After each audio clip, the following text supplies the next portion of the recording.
नमस्कार देवियों और सज्जनों, मेरा नाम है मुकुल देव वृक्षपति। आप देख रहे हैं लाइव टाइम्स टीवी और हिमाचल की बात में आप लोगों का स्वागत है। हिमाचल की बात, जहां हम आप लोगों को प्रदेश भर में चल रही सभी बड़ी गतिविधियों के बारे में बताते हैं। पूरा दिन कैसा रहा, पिछला दिन कैसा रहा, आने वाला दिन कैसा है, वो आप लोगों को यहाँ पर जानकारी देते हैं। विधानसभा का सत्र 2 दिन ही उसमें बचे हैं, आज और कल का, और उसमें क्या क्या होने वाला है वो आपको बताते हैं। पिछले दिन विधानसभा का सत्र बहुत हंगामे वाला रहा, काफी हंगामा उसमें हुआ। आने वाले दिन में भी हंगामा जो है वो पूरी तरह से एक्सपेक्टेड है, लेकिन पिछले कल प्रॉमिसिंग भी रहा। आने वाला दिन कितना प्रॉमिसिंग रहेगा वो भी यहाँ पर बात करेंगे। उसी के साथ साथ अब हमारे किशोरों के बाद हमारे छोटे बच्चों की भी बारी आ चुकी है यहाँ पे कोविड टीकाकरण की। आप समय के साथ शायद ये भूल चुके होंगे कि अभी कोविड अभी भी चल रहा है, और उसे याद दिलाने के लिए सरकार ने आपके रिंगटोन पे, जब भी आप किसी को कॉल करते हैं, कोविड की रिंगटोन लगा रखी है कि जब जब आप किसी को कॉल करें तो आपको ये पता लगे कि सरकार ने कितनी यहाँ पर डोज लगा दी है, और उससे ये याद रहता है कि भाई डोज जो है वो अभी भी लग रही है। तो सबसे पहले तो इसी बात पर आप लोगों को ये जानकारी देना चाहेंगे कि जो 12 से 14 साल के बच्चे हैं उनको भी यहाँ पर कोविड टीकाकरण उनका भी शुरू हो चुका है, और उनको भी अब कोविड का टीका यहाँ पर लगा करेगा। कोविड का टीका जो है वो कल से उनको लगेगा, और उस टीकाकरण के लिए एक जो जो निर्धारित किया गया है वो आप सब लोगों को जैसे जानकारी है ही कि कोविड का टीकाकरण यहाँ पर होगा, सभी बच्चों का होगा। और धीरे धीरे करके जो नई नई हमारे बीच में चीजें आ रही हैं वो यहाँ पर होती रहेंगी, जो जिस आयु वर्ग के लिए आ रही है। संजय जी, आशु जी, आप सभी को गुड मॉर्निंग है जी। स्ट्रीम जरूर शेयर कीजिए, आप लोगों से अनुरोध रहेगा, और आप लोगों को उसके बारे में लगातार बताते रहेंगे कि क्या क्या हो रहा है। कोई अगर टीका ना लगाए तो क्या होगा, तो देखिए ऐसा तो कोई बाध्यता यहाँ पर कहीं नहीं गई है कि भाई टीका लगाना जरूरी है, लेकिन हाँ ये जरूर है कि ना लगाने का भी कोई कारण होना भी चाहिए। ऐसे अगर आप सिर्फ इसलिए क्योंकि आपके अपने जीवन को रिस्क पर डालें, या फिर वो भी बिल्कुल सही नहीं है। जैसे कि पिछली बारी भी हुआ था, बहुत से लोगों को जिनके यहाँ पर टीकाकरण जो जो यहाँ पर तीसरी लहर में संक्रमित हुए थे या जिनकी मृत्यु हुई थी, उनका बहुत एक कारण ये भी रखा गया था कि भाई उनमें से ज्यादातर लोगों ने टीकाकरण करवाया ही नहीं था, हुआ ही नहीं था।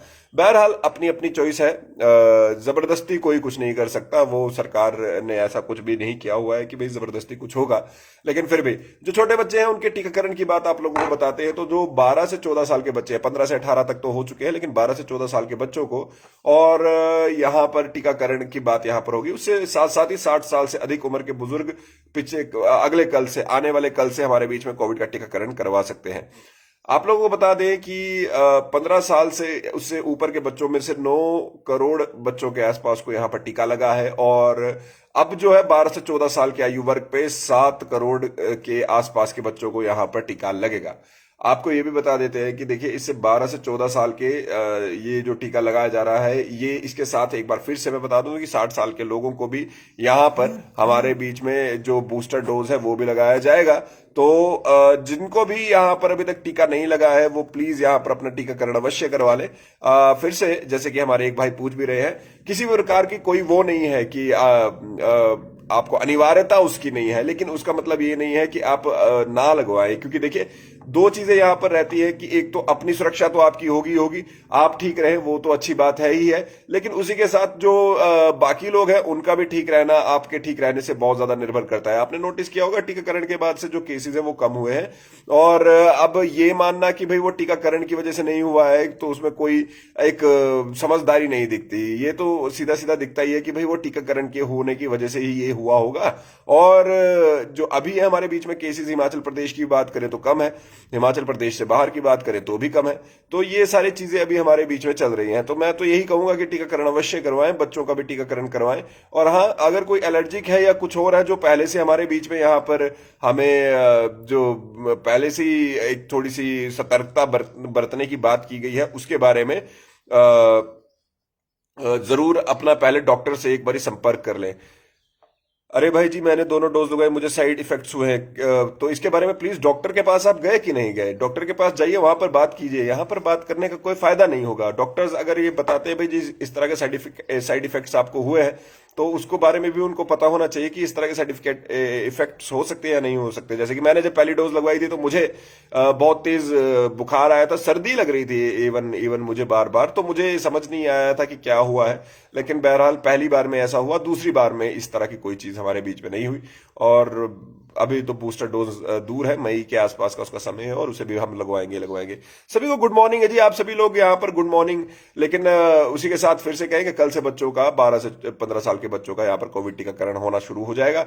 उसी के साथ जो 60 साल से ऊपर के बुजुर्ग हैं, जो 60 साल या ऊपर के बुजुर्ग हैं, उनको भी यहाँ पर बूस्टर डोज लगना शुरू हो जाएगी। तो आप सभी लोगों से अनुरोध है कि आप लोग भी जो सरकार की इस जो ये सरकार की ओर से ये नीति चल रही है कोविड टीकाकरण की, उसे ज्यादा से ज्यादा इस्तेमाल करें। इसी के साथ साथ आप लोगों को ये बताना चाहेंगे कि कल हिमाचल प्रदेश में जो आउटसोर्स कर्मचारी हैं बहुत बड़ी संख्या में यहाँ पर विधानसभा का घेराव करने पहुंचे। वहां पर वी वांट पॉलिसी नाम से उन्होंने नारे लगाए, वहां पर बातचीत हुई, वहां पर मुख्यमंत्री आए और मुख्यमंत्री ने आश्वासन दिया कि हम आपके लिए नीति बनाएंगे ही बनाएंगे।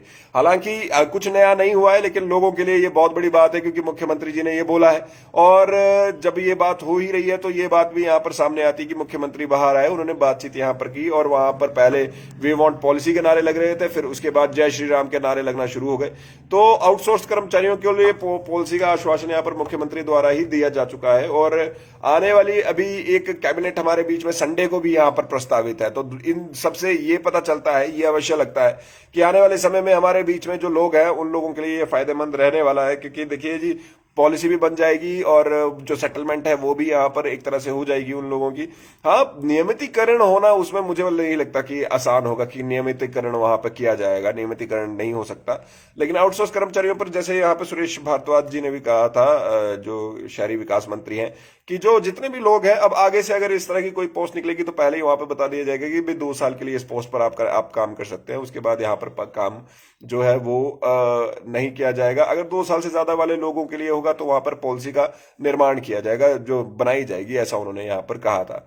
बहरहाल ये तो रही पॉलिसी की बात और लोगों की बात। उसी के साथ जो 108 और 102 के कर्मचारी जो निकाले गए थे उन लोगों के लिए भी यहाँ पर एक बढ़िया सूचना ये है कि उन लोगों का जो काम है वो यहाँ पर चलाया जाएगा। उन लोगों को ये कहा जाएगा कि भाई आप अपना अपना, जिनके ऊपर कोई बड़ा गंभीर आरोप नहीं है, जिनके कुछ ऐसे भी हैं जिनके ऊपर बहुत गंभीर आरोप है, तो उनको छोड़कर बाकी सबको जो है यहाँ पर उनकी जो नौकरी है वो वापस मिलेगी, ऐसा कहा गया है। और ये जो नौकरी वापस मिलने की बात है वो उन लोगों के लिए भी बल्ले बल्ले की बात है।